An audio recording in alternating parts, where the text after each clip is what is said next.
मुसाफिर को जो तंगदस्त हो गरीब कहा जाता है कि मुसाफिर सफर में अकेला हो जाता है, बेदस्तो बेकस हो जाता है। तो यहाँ गरीब से मुराद क्या, जो आका फरमाते इस्लाम गरीब होकर शुरू हुआ और फिर वैसा ही हो जाएगा जैसे गरीब था। फतूबा लिल गुरबा, तो खुशखबरी है गरीबों को।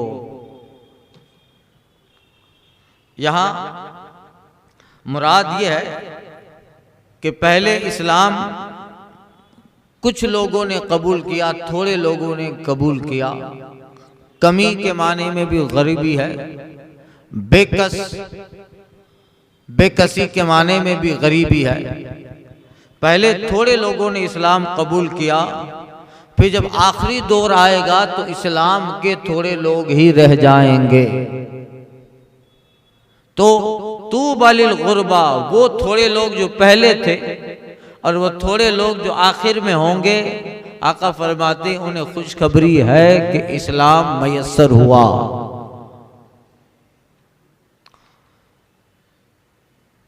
मगर ये थोड़े मुसलमान जो इब्तदाई इस्लाम में भी थे और कुर्बे कयामत में भी थोड़े रह जाएंगे। ये थोड़े बहुतों पर गालिब आते रहेंगे, बहुतों पर हावी होते रहेंगे। इसलिए कि थोड़ा सा सोना भी बहुत सारे लोहे से कीमती होता है। थोड़ा सा सोना, 1 किलो सोना कई हजार मन लोहे से बेहतर है। तो इस्लाम चंद लोगों से शुरू हुआ था कि दामन इस्लाम, दामन रिसालत माब में चंद लोग आए और वो भी गरीब ही थे। हजरत बिलाल बिन रबाह, हजरत सलमान फारसी, सुहैब रूमी, हजरत खुब्बाब और हजरत सुहैल, ये चंद गरीब लोग जो दामन इस्लाम से वाबस्ता हुए। या ये मुराद है कि इन थोड़े लोगों से इस्लाम था, फिर बढ़ता रहा, आज करोड़ों की तादाद में मुसलमान हैं और फिर एक दौर आएगा कि चंद ही रह जाएंगे।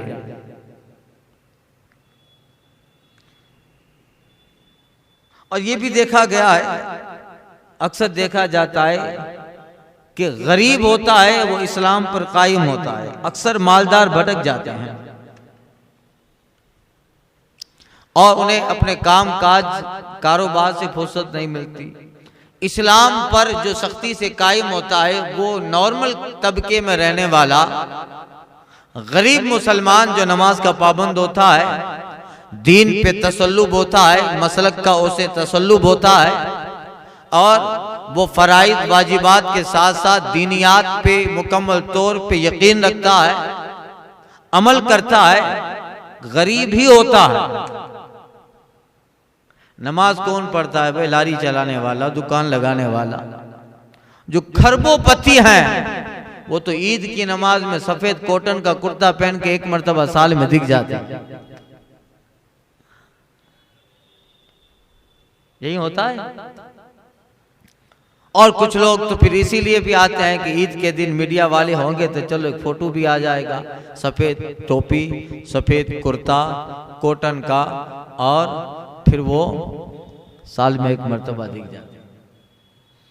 मस्जिदें किससे भरी रहती है? आम नॉर्मल आप जैसे मेरे जैसे लोग जो ना दुनियावी लिहाज से इतने बड़े हैं और मिडिल क्लास में रहने वाले या गरीब लोग हैं, जिनका कारोबार लारी से, दुकान है, तिजारतें छोटी मोटी, वो काम भी करता है, कारोबार में रहता है और वो फराइज वाजिबात का जब वक्त आता है उस पर अमल करता है। इन्हीं लोगों से मस्जिदें आबाद हैं। इकबाल ने कहा था, मस्जिद में सफ आरा होते हैं तो गरीब, मस्जिद में सफ आरा होते हैं तो गरीब, जहमत रोजा कोई करता है गवारा तो गरीब, नाम लेता है कोई हमारा तो गरीब, पर्दा रखता है कोई तुम्हारा तो गरीब, उमरा नशे दौलत में है गाफिल हमसे, जिंदा है मिल्लत बैदा गुरबा के दम से। तो यही आका फरमाते हैं कि आखिरी दौर में फिर इस्लाम इन्हीं चंद लोगों में हो जाएगा। आज भी देखिए करोड़ों हैं, मगर जिसको सही मानों में मुसलमान कहा जाए वो कितने? भाई गिनती तो वहाबियों की भी मुसलमानों में होती है, राफजी और शिया को भी जो है उनका जब फॉर्म भरा जाता है हुकूमत का कोई भी, तो उस पे भी उसमें मुस्लिम ही लिखा जाता है। और जितने बातिल फिरके हैं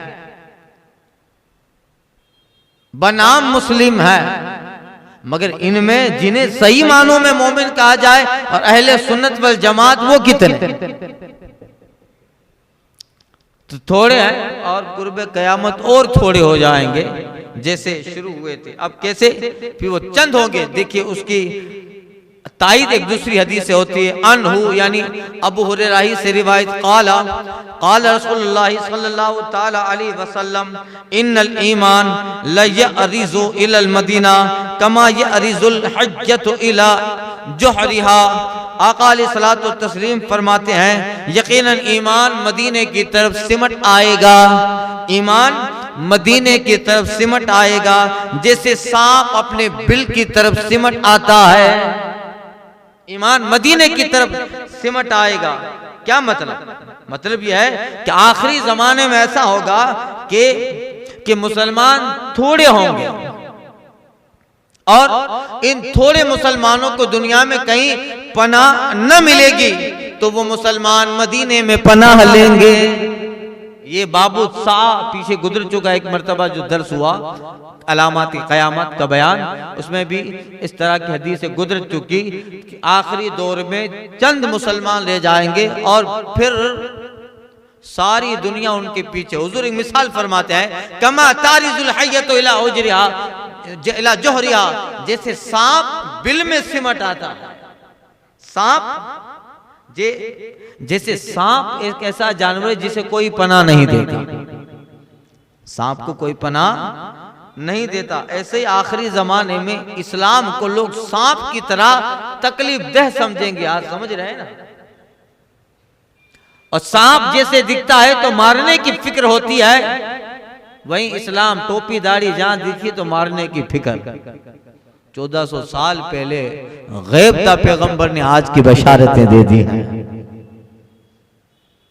तो मदीना उस जमाने में भी मुसलमानों के लिए अमान और पनाहगाह था। और क्यों पनाहगाह ना हो कि कायनात की सबसे बड़ी पनाहगाह रहमत आलम की शक्ल में मदीना में जलवाबार। तैयबा में मर के ठंडे चले जाओ आंखें बंद, आला हजरत कहते हैं तैयबा में मर के ठंडे चले जाओ आंखें बंद, सीधी सड़क ये शहरे शफात नगर की है, सीधी सड़क ये शहरे शफात नगर की है। और या रसूल अल्लाह हम गवारों में तर्ज़े अदब कहाँ, हम गवारों में तर्ज़े अदब कहाँ, हमको तो भीख बस, हमको तो तमीज बस यही भीख भर की है। तो ये आका फरमाते हैं कि आखिरी दौर में इस्लाम यानी मुसलमान सिमट कर मदीने में आ जाएंगे, क्योंकि हजरत इमाम महदी वहीं होंगे, हजरत ईसा अलैहिस्सलाम वहीं होंगे और उन्हीं के दामन में पनाह मिलेगी। और पूरी दुनिया एक सांप की तरह इस्लाम को समझेगी कि मार दो इसको, खत्म कर दो। इसीलिए सरकार सल्लल्लाहु अलैहि वसल्लम ने फरमाया कमा तारिजुल हय्या कमा तारिजुल, जैसे कमा तारिजुल हय्या, जैसे सांप अपने बिल की तरफ सिमट आता है, इस्लाम मदीने में सिमट आएगा। और फिर इस्लाम और अहले इस्लाम सिर्फ मदीने में होंगे, पूरी दुनिया इस्लाम के पीछे होगी। आज भी है और ये तो कुछ नहीं है, आगे आने वाला दौर इससे खतरनाक आने वाला है। दिमागी तौर पर मेंटली मजबूत हो जाएं, इससे खतरनाक दौर आने वाला है। और उस वक्त जो ईमान पर अकीदे पर मजबूत रहा वो चंद ही लोग होंगे, मगर आका फरमाते तूबा लिल गुरबा, उन चंद लोगों के लिए खुशखबरी है। वरना लोग आज देखो बदअकीदगी बढ़ती जा रही है और मुसलमान जितने हैं वो कम हैं दूसरों के मुकाबले में, आखिरी दौर में इससे कम होंगे। और उस वक्त जो ईमान पे मजबूत रहेगा वो अल्लाह का वली होगा।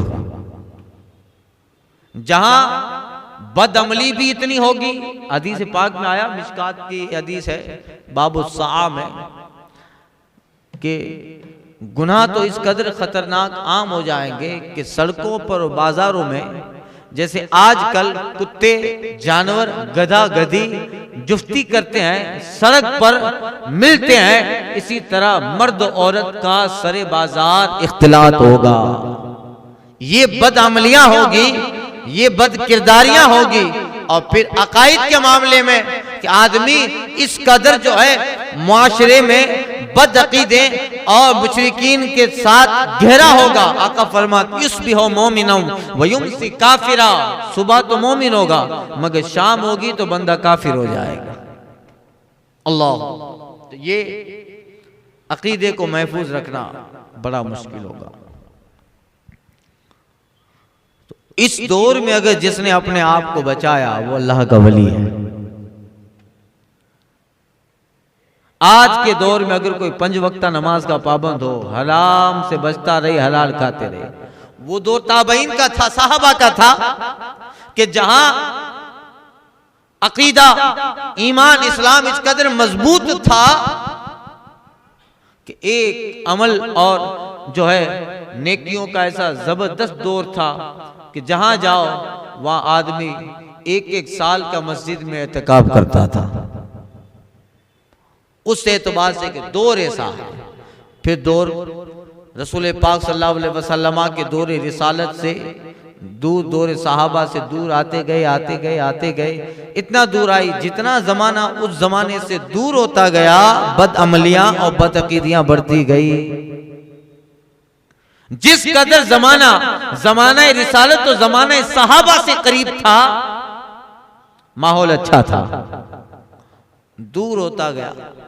हजरत शमसुल अइम्मा हलवानी रहमतुल्लाह ताला अलैह बहुत बड़े फकीह गुजरे हैं। उनके वालिद जो थे वो हलवा फरोश थे, हलवा बेचा करते थे।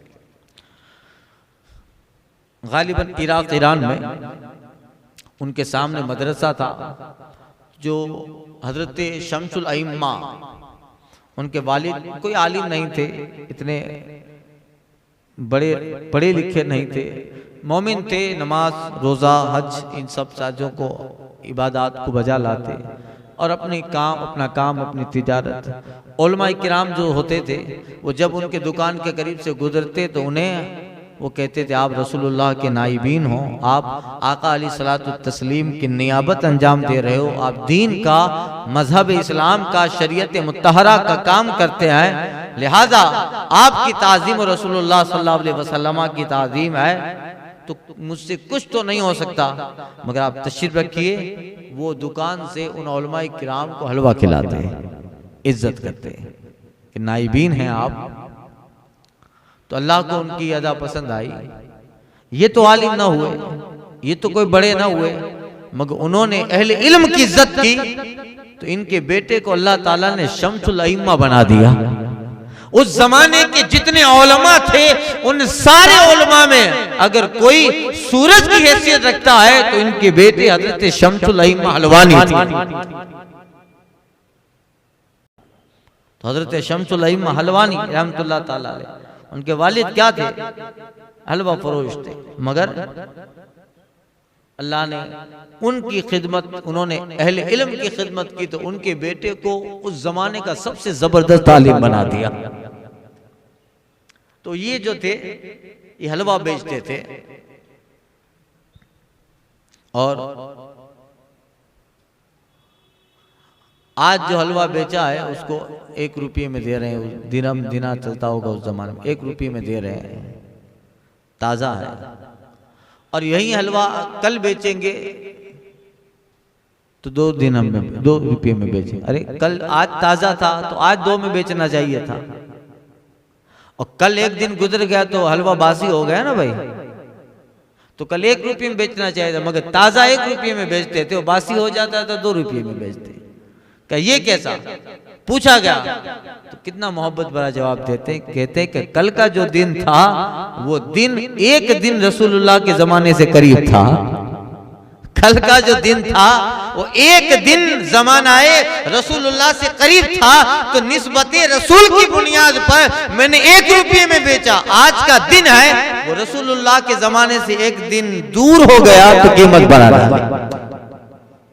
हज़रत शम्सुल अइम्मा हलवानी कबाली, तो जिस कदर जमाना रसूलुल्लाह सल्लल्लाहु अलैहि वसल्लम के जमाने से दूर होता जा रहा है, बदअमली, बदएतकादियाँ, बुराइयाँ बढ़ती जा रही हैं। जमाना जितना वहाँ करीब था वो इतना बेहतर था कि हजरत उमर बिन अब्दुल अजीज रज़ी अल्लाह ताला के ज़माने में इंसान तो जाने दीजिए, अल्लाह अकबर, शेर भी बकरी और भेड़िए को देख कर, भेड़ को देखकर हमला नहीं करता था। क्यों? का इस जमीन पर उमर बिन अब्दुल अजीज ने इंसाफ कायम कर दिया। ये दौर, ये वक्त होता था। मदीना तैयबा में ज़लज़ला आया, मदीने में ज़लज़ला आया। फारूक आजम का दौर खिलाफत, मसनद खिलाफत पर जलवाबार है फारूक आजम। लोग आए, हजरत ज़लज़ला आया मदीने में, मकान और जो है दुकानें सब बर्बाद हो जाएंगी, गिर जाएंगे अगर ज़लज़ला इसी तरह कायम रहा। हजरत फारूक आजम जलाल में उठे और मदीना तैयबा के किनारे पे जहाँ खत्म होती थी जमीन, वहां गए और अपना पांव मारा जमीन पे और कहते, ऐ जमीन, क्या तुझ पर उमर बिन खत्ताब इंसाफ नहीं करता? इतना कहना था, ज़लज़ला थम गया। ज़लज़ला थम गया, मदीने में आग लगी और जंगल से आग होते होते मदीने में आने वाली है। फारूक आजम का दौर खिलाफत, गए अपनी चादर को रख दिया और कहा इसके आगे नहीं बढ़ना। चादर रखे हैं, आग वापस जंगलों की तरफ पलट कर खत्म हो जाती है। दौर इंसाफ था इस जमीन पर, मुकम्मल तौर पे अल्लाह उसके रसूल का कानून नाफिज था। तो उसकी बरकतें ये हैं कि अल्लाह अकबर, फारूक आजम दरिया नील को खत लिखते हैं, वो पानी जारी हो जाता है। गवर्नर मिस्र जब बने थे इस्लामी शासन में, जब वहाँ के लोग मुसलमान हुए, इस्लाम में हुकूमत जब मिस्र में आई, गालिब हजरत अम्र बिन आस या कोई साहबी थे, हजरत यहाँ तो हाल ये है कि दरियाए नील में हर साल एक कंवारी लड़की को भेंट चढ़ाया जाता है, तब जाके नील का पानी पूरे साल लोगों को किफायत करता है। अगर किसी साल किसी कंवारी लड़की को भेंट चढ़ाकर दरिया में नहीं डालते हैं तो नील खुश्क हो जाता है। फारूक आजम को खत पहुंचा, फरमाते ये तो दीन में नहीं है। आपने खत लिखा, हाज़िल किताब मिन अमीरिल मोमिनीन उमर बिन खत्ताब इला नील मिस्र इन तजरी मिन अमरिल्लाह फसलुल्लाह ताला आई युजरीक व इन तजरी बिन नफ्सिक। पूरा मजमून था। हजरत फारूक आजम ने खत लिखा और कहते हैं ये खत है अमीरुल मोमिनीन उमर बिन खत्ताब का दरियाए मिस्र, नीले मिस्र की तरफ, उनके लिए खत है उमर बिन खत्ताब का। ऐ दरियाए मिस्र, ऐ नीले मिस्र, अगर तू अल्लाह के हुक्म से जारी होता है तो मैं उस अल्लाह से सवाल करूंगा तुझे जारी कर दे, और तू अगर अपने से जारी होता है तो मत जारी हो, हमें तेरी हाजत नहीं है। ये खत जब पहुंचा गवर्नर मिस्र को, हजरत फारूक आजम रजी अल्लाह ताला अन्हु ने कहा कि जाओ ये दरिया का खुश्क इलाका है उसमें डाल देना। डाल दिया। सुबह देखा तो पूरा मिस्र भरा पड़ा है, दरियाए मिस्र भरा पड़ा है। यही है जो बंदा खुदा का हो गया, खुदा ही उसकी हो गई। मन कान लिल्लाह कान अल्लाह लहू। आला हजरत कहते मोमिन उनका क्या हुआ, अल्लाह उसका हो गया। मोमिन उनका क्या हुआ, अल्लाह उसका हो गया। काफिर इनसे क्या फिरा, अल्लाह ही से फिर गया। तो यही है। तो दौर जिस कदर रसूलुल्लाह सल्लल्लाहु अलैहि वसल्लम से दूर होता जा रहा है, ताबईन का जमाना है, ताबईन का दौर है। हसन बसरी सैयदुत ताबईन कहे जाते हैं। साहबा के बाद फौरन जमाना, मगर उस जमाने में हसन बसरी अपने साथियों से कहते हैं कि अगर तुम्हें साहबा देख लें तो मुसलमान न समझें। ताबईन का दौर है, इतना वक्त नहीं हुआ अभी, मगर हसन बसरी उस जमाने में मजलिस से वाज में फरमाते हैं कि ऐ लोगों, ये क्या हाल बना रखा है, अगर तुम्हें सहाबा देख लें तो ये सोचें कि तुम मुसलमान ही नहीं, और तुम सहाबा को देख लो तो कहते कि दीवाने हैं। तो क्या कहते कि दीवाने हैं। अगर आज हमको देख लें सहाबा, अल्लाह अकबर, हमें देख लेते तो फिर क्या कहते। ताबईन के दौर का ये हाल हसन बसरी बयान कर रहे हैं कि तुम्हें देख लें सहाबा तो कहें कि मुसलमान ही नहीं हो, और हमें देख लें तो उन्हें ऐसे लगे कि हम किस बस्ती में आ गए हैं, इंसान ही नहीं है। ये हाल है। अल्लाह तौफीक रफीक अता फरमाए। तो आका फरमाते कमा तारिजुल हज्जतु इला जुहरिहा, जैसे सांप अपने बिल की तरफ लौट आता है, इसी तरह आखिरी जमाने में लोग मदीना की तरफ पलट आएंगे, और अमन उस दौर में सिर्फ मदीना में होगा, जमीन पे कहीं अमन कायम न होगा, सिर्फ मदीना में होगा।